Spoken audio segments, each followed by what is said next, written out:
하나님 말씀은 요한복음 16장 5절부터 11절까지 저와 여러분들이 한 절씩 교독합니다. 지금 내가 나를 보내신 이에게로 가는데 너희 중에서 나더러 어디로 가는지 묻는 자가 없고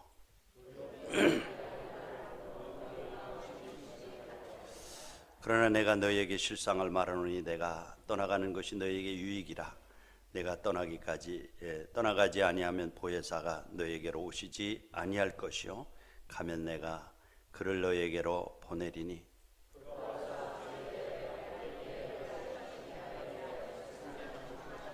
죄에 대하여 하면 그들이 나를 믿지 아니하며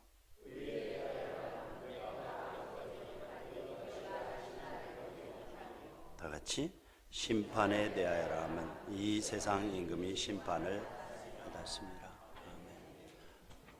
아멘. 주님의 은혜가 한 주간도 여러분과 가정 가운데 넘치기를 축복합니다. 자, 오늘 제목을 한번 따라할까요? 십자가는 오늘도 살아서 역사합니다. 다시 한번요. 십자가는 오늘도 살아서 역사합니다. 지난주에 십자가에 죽으시고 부활하시고 승천하셔서 보혜사 성령님을 보내주셔서 오늘도 우리의 삶 가운데 역사하신다는 의미죠. 우리 인생을 살아가면서 본질적으로 질문해야 되는 세 가지 질문 항상 있죠. 첫째는 인생은 어디서 왔는가 하는 거예요. 여러분 어디서 왔다고 생각하십니까? 그래서 기원에 대한 문제를 늘 가지고 살아갑니다. 인생이 어디서 왔을까? 두 번째로 인생은 왜 사는가 하는 거예요. 존재 목적이죠. 왜 사는가? 세 번째로 인생은 어디서 와서 어디로 가는가는 내세에 대한 문제. 이 세 가지는 늘 질문하면서 사는 거예요. 어디서 왔는가? 기원에 대한 것. 어디서 왔다고 생각하세요? 사람들은 우연히 그냥 왔다라고 생각합니다. 어떤 사람은 실수로 세상에 태어났다라고도 하고요. 어떤 사람은 진화의 과정을 통해서 자연적으로 만들어졌다라고 하고요. 어떤 사람은 이것도 저것도 아니 그냥 던져진 존재이기 때문에 삶에 별 의미가 없다. 던져진 존재라고 그렇게 말하는 사람도 있습니다. 그런가 하면 어떤 사람은 하나님께서 인간을 창조하시고 보내셨다. 이렇게 믿는 사람도 있어요. 여러분들 두 번째 질문 가운데 어떤 해답을 가지고 계십니까? 인생은 왜 사는가? 왜 살죠? 좀 당돌한 질문이에요. 세상이 참 빠르잖아요. 제가 지난 한 주간 동안 비웠더니 와서 보니까 이 겹벚꽃이 그냥 피어가지고 저것은 다 져버리고 참 그래서 화무 11홍이라고 하는 얘기를 하는데 참 그렇구나. 그래 왜 살죠? 이것은 존재 목적에 대한 거예요. 어떤 사람은 먹기 위해서 산다라고 합니다. 식도락이라고 해서 전국 발도를 돌아다니면서 먹기 위해서 좋은 먹거리를 찾아다니고요. 어떤 사람은 종족을 번식시켜서 후손들을 세상에 많이 퍼뜨리기 위해서 산다. 그래요? 또 어떤 사람은 일하기 위해서 산다. 뭐 그러기도 하고요. 성취. 그런가 하면 우리의 고백은 뭐죠? 인생이 존재 목적이 뭡니까? 뭐 때문에 삽니까? 라고 물으면 그것은 하나님께 영광 돌리고 그분을 영원토록 즐거워하는 것입니다. 이렇게 대답하죠? 그렇게 대답하는 사람이 있어요. 또 여러분들 내세에 대한 문제. 인생은 이제 언젠가 죽는데 죽으면은 그 끝이 그 후의 세계가 어떤 것인가 하는 내세에 대한 질문들을 하는 거예요. 여러분들 어떤 해답을 가지고 세상을 살아가십니까? 어떤 사람은 죽으면 아무것도 없이 그냥 끝이다. 그래서 노세 젊어서 놀아 늙어지면 못 놀니까 마음껏 먹다 죽자라고 합니다.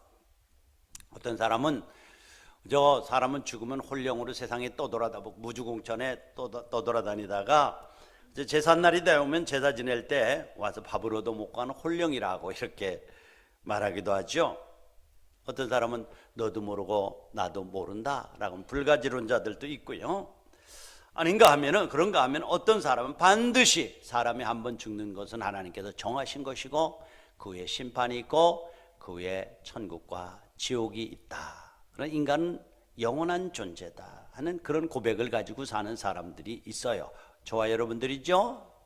근데 참 중요한 것은 어떤 그 삶이라고는 인생을 보는 눈을 가리켜서 인생관이라고 그래요. 역사를 보는 눈을 가리켜서 역사관, 재물을 보는 눈을 가리켜서 물질관, 여러 가지 얘기는 어떤 눈으로 보고 어떤 해석을 가지고 인간의 삶을 살아가느냐 하는 이거예요. 정말 이건 가벼운 것 같지만 엄청나게 중요한 것입니다. 내가 보는 관에 따라서 오늘의 삶이 결정되는 거예요. 다시 말해서 어떤 내일을 가지고 살아가느냐. 내일 여행할 사람이 있다라고 봅시다. 그럼 내일 여행할 준비를 위해서 여권도 갖추고 달러도 좀 바꿔놓고 뭐 카메라도 좀 준비하고 또 계절에 맞는 옷도 준비하면서 내일을 준비할 거예요. 왜 오늘 그럴 준비를 하나요? 내일 여행을 해야 되기 때문에 그럴 거예요. 농사 짓는 사람이 있어요. 이제 봄이 돼가지고 호박을 심어야 되는데 호박구더기를 파긴 팠는데 거름을 못 줬지. 내일은 거름을 듬뿍 넣고 호박 씨앗을 뿌릴 거야. 오늘 하던 일에 내일이 연장선상에서 보는 거예요. 그런가 하면 어떤 사람은 내일 죽을 사람이 있다면 그래, 자손들을 불러놓고 자, 내가 이렇게 와서 또 떠날 때가 됐는데 너희들은 이렇게 살아라. 내가 살아보니까 이렇더라고 하면서 삶의 좋은 교훈들을 줄 거예요.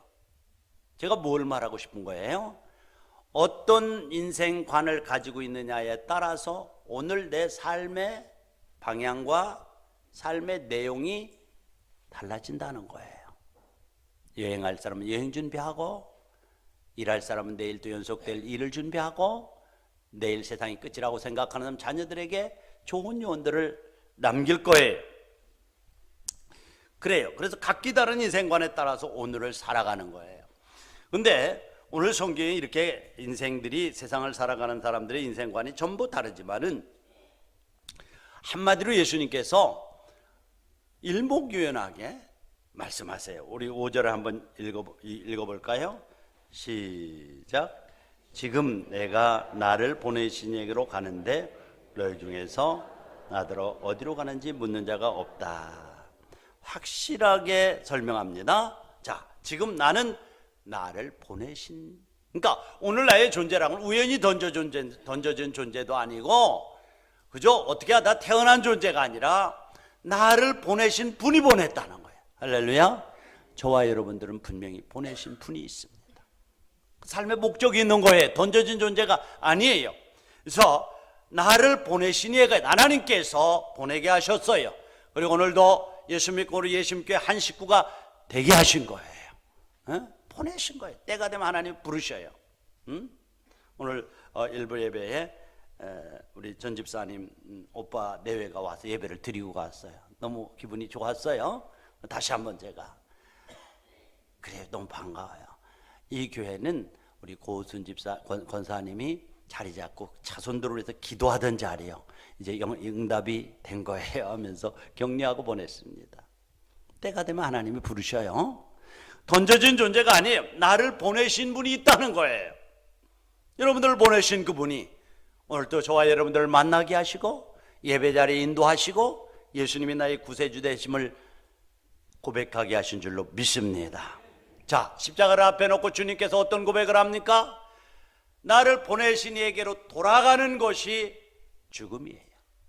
육신의 옷을 벗고 나를 보내신 내 본향집 천국으로 가는 것이 이제 예수님도 나를 보내신 에게로 간다. 여러분과 저의 고백이 되어야 될 줄로 믿습니다. 언젠간 우리의 삶을 끝내요. 그리고 나를 보내신 이에게로 돌아가는 것, 그런 사람들이, 그것이 우리 인생관입니다. 그래서 이 고백이 저와 여러분에게 확실해지기를 기도합니다. 나를 보내신 분이 있어요.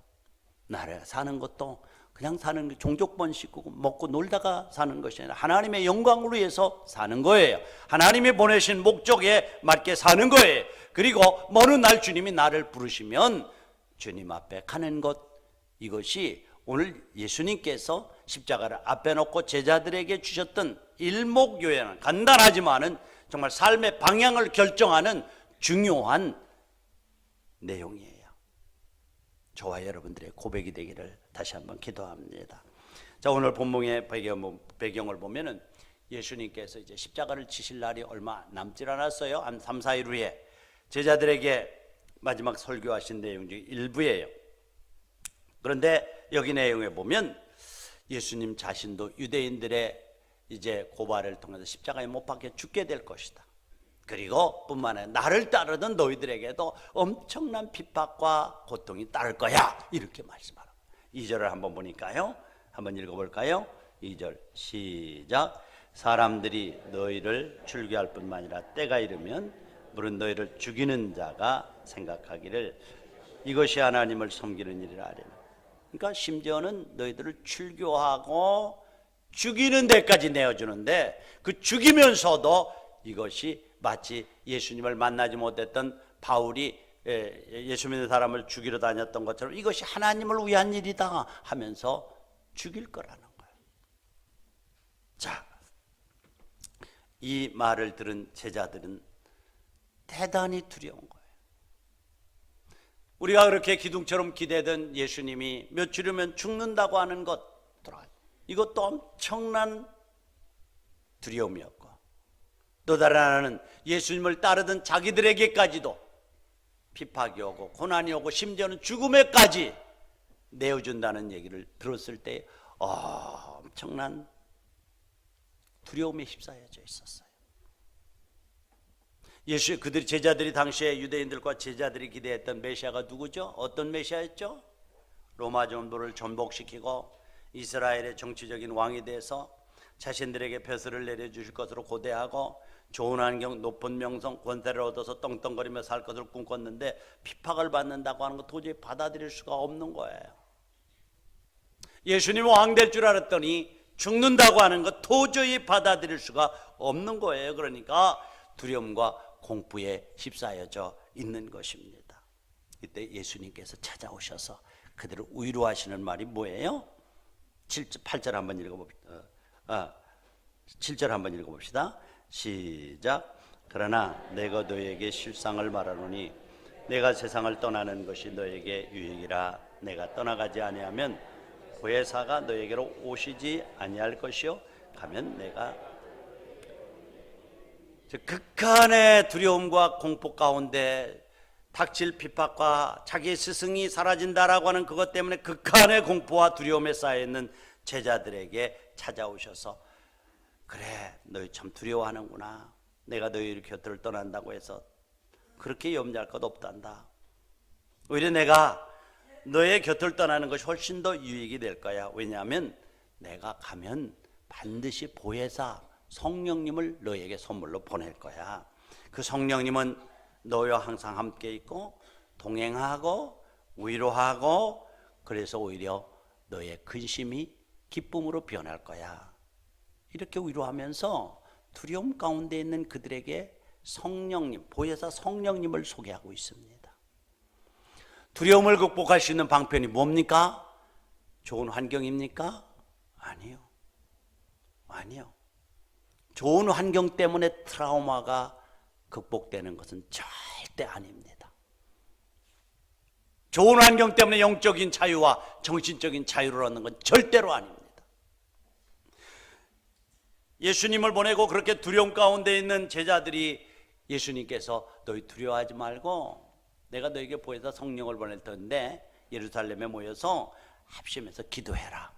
기도했더니 불의 혀같이 갈라지는 성령이 그들에게 임했죠. 그들을 그렇게 감싸고 짓누르고 있던 두려움과 공포가 성령의 임재를 통해서 겸허한 후에 사라졌다는 사실을 우리가 기억해야 됩니다. 그러니까 그들의 두려움과 공포와 염려를 극복하고 넘어서는 이기는 대안으로 담대해라, 뭐 좋은 환경을 가져라가 아니고 내가 가서 너에게 보낼 성령을 충만히 받으라라고 말씀을 하고 있습니다. 이것이 해답이래요. 그래요. 오늘 주님께서 이제 승천하셔서 이제 우리에게 주실 뭐예요? 그 성령 충만을 사모하면서 고대하고 이제 50일을 오순절이 되어지죠. 오순절을 향해서 나가게 될 텐데 그분으로 말미암아 여러분 속에 자리 잡고 있는 두려움과 공포와 근심을 넉넉히 이기는 믿음의 전사들이 되시기를 축원합니다. 보혜사라고 하는 말이 뭐냐면 보호자라고 하는 거예요. 키퍼, 지켜주는 자. 상담자라고 하는, 카운슬러라고 하는 상담자라고 하는 것을 말하는 거예요. 변호자라고 하는 말을 하는 거예요. 위로자라고, 위로, 컴포터, 우리를 위로하는 자라고 하는 말이에요. 성령님이 오시면 우리를 보호하시고 우리를 위로하시고 우리의 상담자가 되어주시고 우리를 변호해 주시고 끝까지 우리의 손을 붙들고 보호하시고 위로하시고 중보하시는 분이 성령님이래요. 그분과 함께 동행하는 삶이 얼마나 부유하고 담대하고 넉넉히 나를 이길 뿐만 아니라 세상을 이길 수 있는 힘이 그분에게서 온대요. 여러분들, 이스라엘 아버지들은 가정교육이 엄격하다고 그래요. 때로는 매를 든대요. 그러니까 우리를 교육학에서는 초달, 주초론과 비초론, 매를 들지 말아야 된다라고 하는 학자도 있고요, 매를 들어야 된다라는 학자도 있어요. 그러나 성경은 한마디로 초달을 잠아 못하는 자는 자기 자식이 아니라니까 때로는 엄격하게 매를 들어야 되는데 그 매를 들 때에 항상 여러분하고 같이 나누는 것처럼 입에 막 거품을 물고 막 자기 분에 못 이겨서 막 그렇게 하는 것이 아니고요. 그렇죠? 교육적인 차원에서 반드시 때릴 뿐만 아니라 치유해 주는 역할을 해야 된다는 거예요. 그래서 매가 있어야 된다는. 그래서 이제 정말 이 아버지한테 체벌을 받은 아들에게 엄마가 다가와서 어깨를 두드리면서 아들아, 내가 잘못할 때마다 때리는 아빠의 마음은 다 아프단다. 뜨거운 눈물을 흘리셔 라고 하면서 아들을 위로해주고 아버지와 아들의 관계를 돈독하게 맺어주는 역할을 하는 것이 바로 이 성령님의 역할이라는 거예요. 그렇습니다. 인생이 광야처럼 삭막하고 힘들 때 아무도 나를 돌봐주지 않는다고 생각되는 고독한 순간에도 내 영혼을 안아주시는 위로의 보혜사 성령님의 손길, 이 손길이 여러분들에게도 함께하기를 축복합니다. 그래서 여러분의 미래가 복잡하고 어둡다고 해도 그분의 분명한 해답을 확신한다면 불안감에서 우리가 자유로울 수 있어요. 분명한 해답을, 우리는 이 땅에서 삶이 끝낸 후에 천국으로 간다고 하는 분명한 진리를 알고 있기 때문에 죽음을 두려워하지 않습니다. 죽음이라고 하는 것은 육신의 껍데기를 벗는 것이기 때문에 우리는 근심하지도 말고 두려워하지도 말라고 말씀하세요.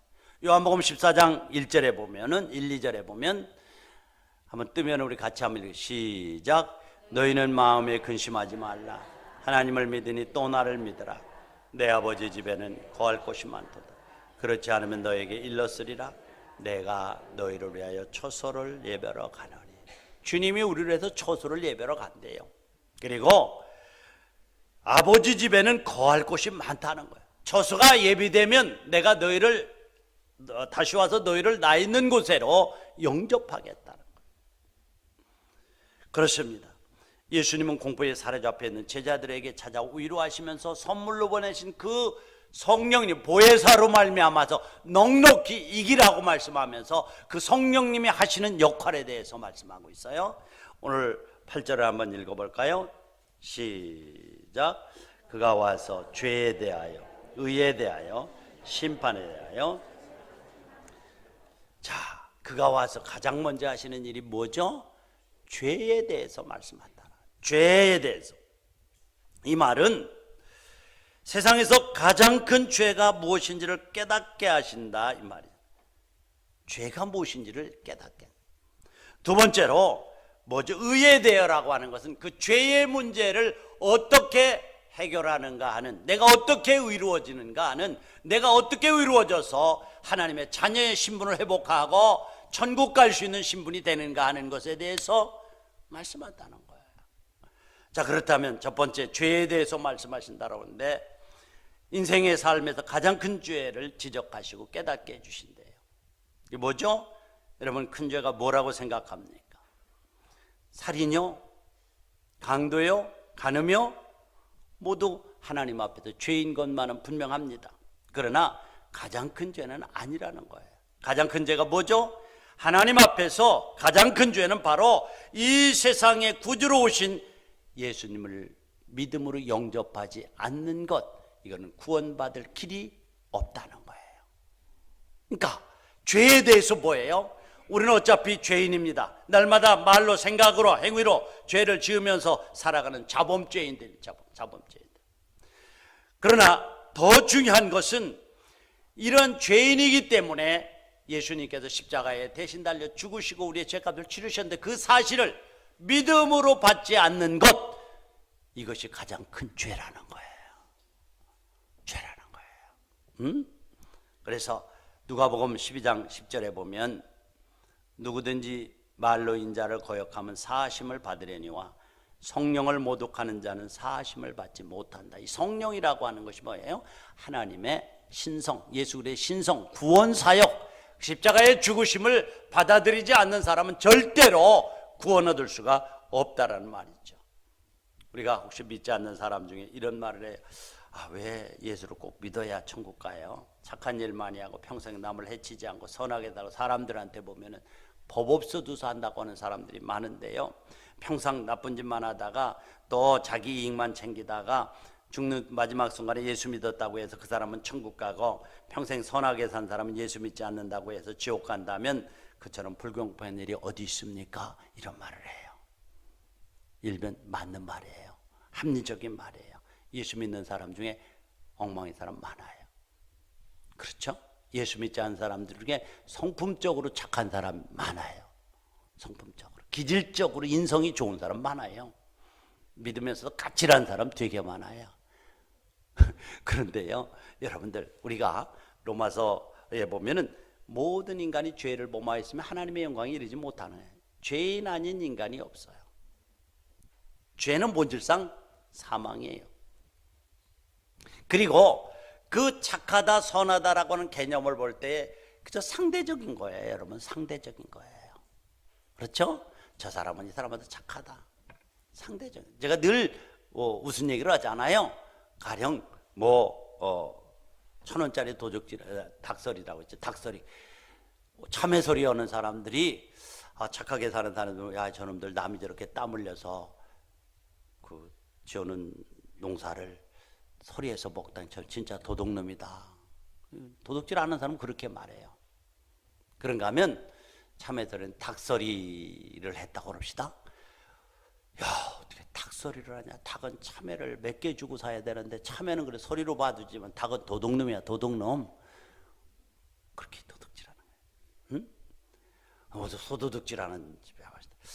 야, 닭까지는 서리로 봐주고 별것 아니라 이거는 진짜 도둑이야. 이건 사망감이야, 사망감.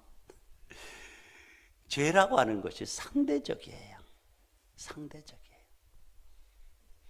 주님께서 우리를 보실 때에 사람을 판단해, 우리는 겉으로 드러난 죄에 대해서 그것 가지고 모든 사람을 판단하려고 하는 때가 많습니다. 그러나 겉으로는 웃으면서도 속으로 칼을 품고 있는 사람들이 많이 있어요. 형제를 보고 미워했느냐? 살인하였느니라. 살인했는데 웃을 수 있어요, 속에는. 그렇죠? 그런데 세상에서 엉망으로 사는 사람 같은데 가만히 보면 그 속에 보면 진실한 면도 있고 의리도 있고 착한 면이 많이 있는 사람들이 있어요. 그러니까 사람은 사람을 판단할 수 없는 것이 그 속을 모르기 때문에 그렇습니다. 그래서 한마디로 우리가 볼 때는 좀 착하고 덜 착하고 소도둑하는 사람이 있고 닭도둑하는, 돼지도둑하는 사람이 있고 참외소리 하는 사람이 있고 그거 나누면서 착하게 사는 사람이 있어요. 근데 그 죄를 개념질 때에 상대적이라는 거예요. 상대적. 그렇죠? 그러나 우리 주님께서 보실 때 그 죄라고 하는 개념은 작은 돌을 물에 빠뜨려도 가라앉고 큰 돌을 물에 깔아도 가라앉고 죄인이라는 거예요. 큰 죄든 작은 죄가 인간이 규정하는 것뿐이지. 그리고 그 죄값은 사망이라는 거예요. 이렇게 보면 그죠? 겉으로 그 고상하게 보이는 사람이나 그렇지 못하는 사람이나 그 내면 세계를 보면은 여전히 똑같은 인간이고 그 안에 변이 가득 차 있는 사람들이라는 거예요. 주님께서 그렇게 보시는 거예요. 그런 죄인들을 주님께서 어떻게 구원하실까 하는 구원의 믿음이라고 하는 것이 여러분 교회에 다니는 것을 의미하지는 않습니다. 자, 이렇게 모든 사람이 죄를 범하였음에 하나님의 영광에 이르지 못하더니 그렇게 죄를 범했어요. 우리 겉을 가지고 판단하지 못해요.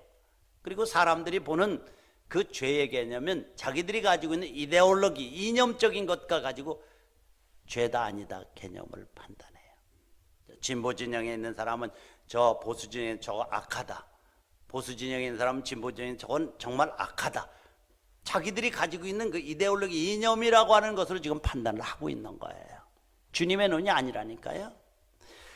보세요. 이제 성경에 보면은 겉으로 볼 때는 사람들에게 추앙받고 그럴듯하게 사는 사람들이 있었죠.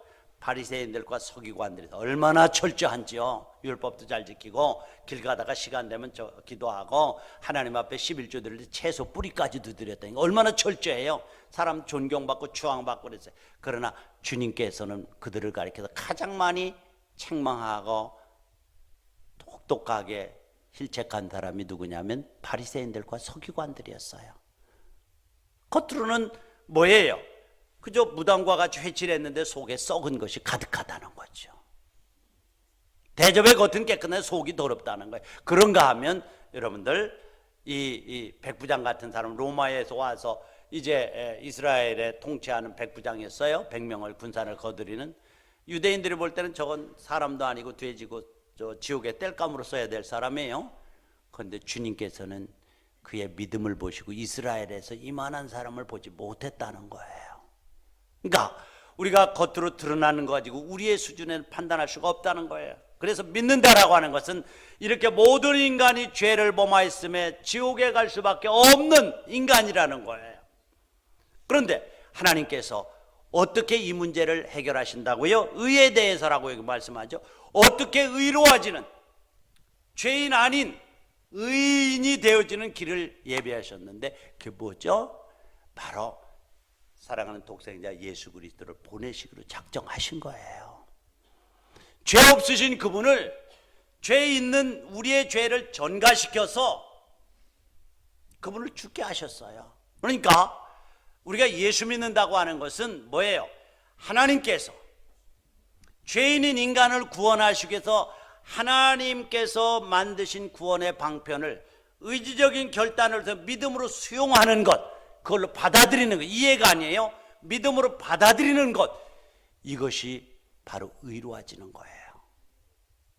그러므로 그리스도 안에 있는 자는 결코 정죄함이 없다라는 거예요. 믿는다라고 하는 것은 이렇게 상대적인 의를 가지고 저 사람 착하다, 악하다 뭐 이렇게 논하는 것이 아니라 죄의 본질적인 죄를 가지고 그 죄를 보시면서 죄값은 사망이라고, 그런데 그 죄값 사망이 이르는 우리의 죄를 문제를 해결하기 위해서 의인 되는 길을 성령이 가르치는데 뭐예요? 의인은 바로 내 행위의 의가 아니라는 거예요. 그 사람이나 저 사람이나 그 사람의 전화에 여러분들 다를 바가 없다는 거예요. 그런데 의인 되는 길이 뭐예요? 의로워지는 길, 하나님 앞에 의로 인정받는 길이 뭐예요? 바로 하나님께서 의롭게 되는 방편을 믿음으로 수용하는 거예요. 그거 뭐죠? 그래, 너희는 다 범죄한 인간이야. 사망 가운데 빠져서 죽을 수밖에 없어. 지옥 갈 수밖에 없어. 그래서 너희의 죄를 용서하기 위해서 내가 사랑하는 아들을 이 땅에 보낸다. 그리고 그를 십자가에 못 박아서 대신 죽게 할 거야. 그리고 그 구원의 방편을 이제 받아들이면 내가 너의 죄를 우리 아들 독생자에게 옮겨서 의로 인정하시겠다는 거예요. 이것은 여러분 이해나 논리가 아니에요. 믿음의 영역입니다. 이 사실을 믿음으로 받아들일 때 하나님께서 의로 인정을 하셔서 천국 백성을 삼으시겠다는 거예요. 그러니까 예수 믿는다라고 하는 것은 내가 논리적으로 이해적으로 머리로 이해되지는 않지만은 하나님께서 만드신 그 구원의 도리를 믿음으로 의지적 결단을 통해서 받아들이는 것, 수용하는 것, 이것이 믿음인 줄 믿습니다. 그래서 여러분들 참 우리는 보통 얘기하면 아니 선행과 악행으로 천국과 지옥을 구별할 수 없으니까 그럼 대신 예수 믿는 것을 기준으로 합시다. 이것은 마치 세상 사람들이 볼 때는 대학의 입학을 성적으로 결정하기가 힘드니 기쿠기 순으로 입학을 결정합시다 하는 거 같다라고 말하는 사람들이 있어요. 키 큰 것, 작은 것 내가 결정하는 것 아니라는 거죠. 그런데 아까 말씀드린 것 여기에 심한 오해가 있는 거예요. 믿는다라고 하는 것은 성령께서 보혜사 성령께서 오셔서 우리를 보게 하신다고 그랬죠. 죄에 대해서 지적하신다고 그랬죠. 근데 죄의 본질적인 죄는 바로 예수를 믿지 않는 죄를 말하는 거예요. 그리고 의는 바로 그 죄의 문제를 해결하는 유일한 방법은 우리의 죄값을 치르고 십자가에서 죽으신 예수 그리스도를 믿음으로 수용하는 것. 이것이 하나님이 인간을 구원하시기 위한 구원의 방편을 수용하는 거, 의지적인 결단을 통해서 수용하는 거예요. 그래서 요한복음 3장 16절에 보면 하나님이 세상을 이처럼 사랑하사 독생자를 주셨으니 이는 저를 믿는 자마다 멸망치 않고 영생을 얻게 하려 하심이라. 하나님이 독생자를 주셨어요. 믿는 자마다 영생을 얻게 하려 하십니다. 이것이 뭐죠? 하나님이 인간을 구원하시기 위한 구원의 방편이에요. 근데 이것을 이해로 받아들이는 것이 아니라 믿음으로 받아들이고자 의지적으로 결단하는 사람에게 주어지는 것이 구원이에요. 이해가 되어집니까? 이해로 되나요? 안 돼요. 보세요. 구약시대는 인간이 죄를 범하면 양을 한 마리 데리고 왔단 말이죠. 머리에 손을 얹고요, 이 죄인의 죄를 양에게 전가시켜요. 그리고 잡아가지고 대신 죽인다. 그런데 우리가 생각할 때 양의 죽음은 양의 죽이고 사람의 죽음은 사람의 죽음이지 어떻게 머리에 손을 얹고 있다 죄가 이쪽으로 전가되어집니까? 이해가 안 되지죠? 그런데 하나님께서, 창조주되는 하나님께서 인간의 구약시대의 인간의 죄의 문제를 해결하는 방편을 그렇게 제시하신 거예요. 그러니까 이해되어지는 부분이 아니지만 그 사실을 믿음으로 받는 것, 이것이 믿음이에요. 이것이 믿음이에요, 여러분들. 응? 하나님께서 만드신 구원의 방편을 잡는 것. 그래서 로마서 3장 22절에 보면 이렇게 말씀해요. 예수 그리스도를 믿음으로 말미암아 모든 사람에게 미치는 하나님의 의인이 차별이 없다. 믿음으로 말미암아 예수 그리스도가 십자가에 지르신 그 대속의 십자가로 우리 의를 의롭다고 인정을 하신다는 거죠. 구원의 손길을 잡는 거죠. 이것이 하나님이 만드신 구원의 방편이에요. 저는 그래서 하나님이 제시하신 율법 앞에 서면 제 자신이 너무너무 추하고 악하다는 사실을 내가 너무너무 잘 압니다. 율법으로는 내가 절대적으로 구원받을 수 없다는 사실도 잘 압니다. 또 내 의를 가지고는 하나님 앞에 설 수 없다는 것을 잘 압니다. 그래서 이러한 존재이기 때문에 하나님이 만드신 구원의 방법과 구원의 계획을 의지적인 결단을 통해서 믿음으로 받아들이기로 작정을 한 겁니다.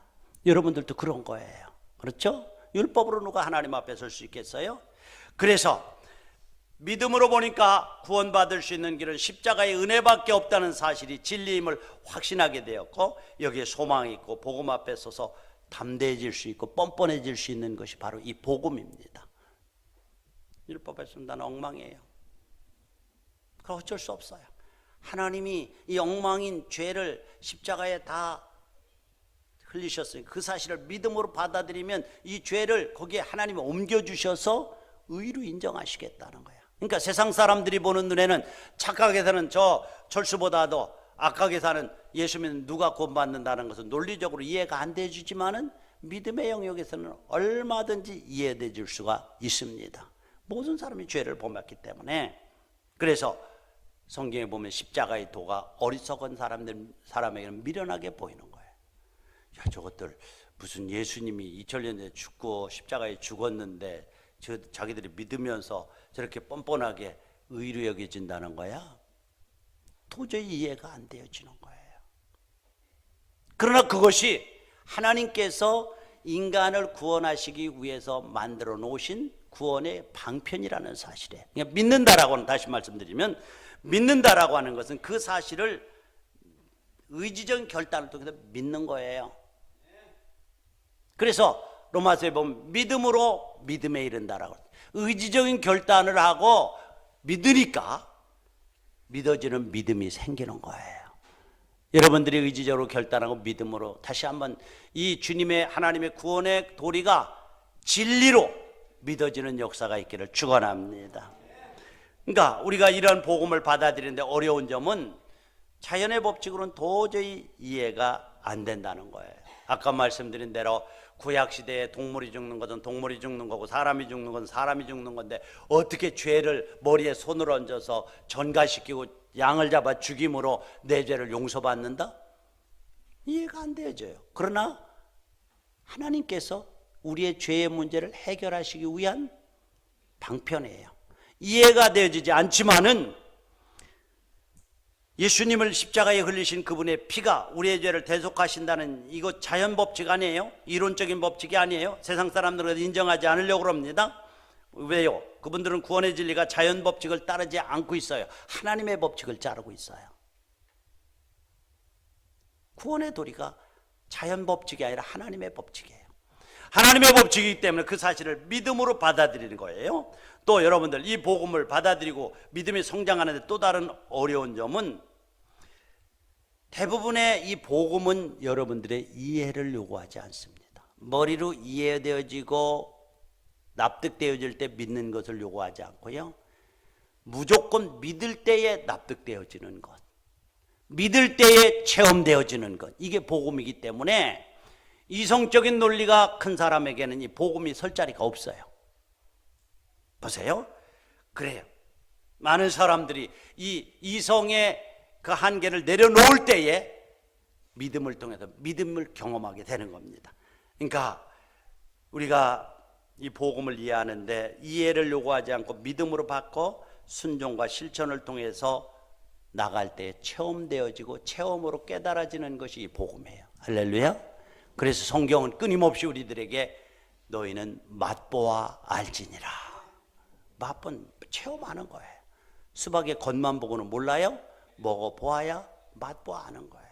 체험적. 그래서 그 사실이 진리임을 믿고 믿음으로 받고 순종하고 실천할 때에 그 실천을 통해서 하나님의 이 복음이 진리라고 하는 사실이 깨달아지는 거예요. 그래요. 그래서 논리 숭배자들에게는 이 복음이 설 자리가 없습니다. 왜냐하면 진리를 믿고 순종할 때고 순종하고 실천할 때에 그 복음의 진실이 드러나기 때문에 그래요. 세계 역사를 보세요.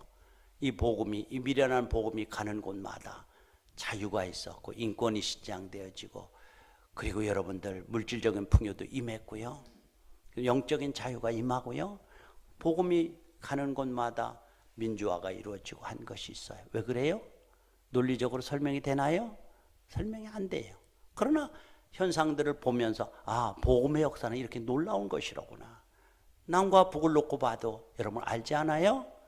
남쪽에 70년대 엄청난 영적 부흥과 경제 부흥이 일어났어요.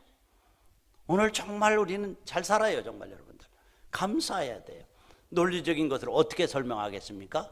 머리가 똑똑해요? 북한과 우리가 다른 민족입니까? 똑같은 민족입니다. 머리 좋은 세계에서 1등 가는 민족입니다.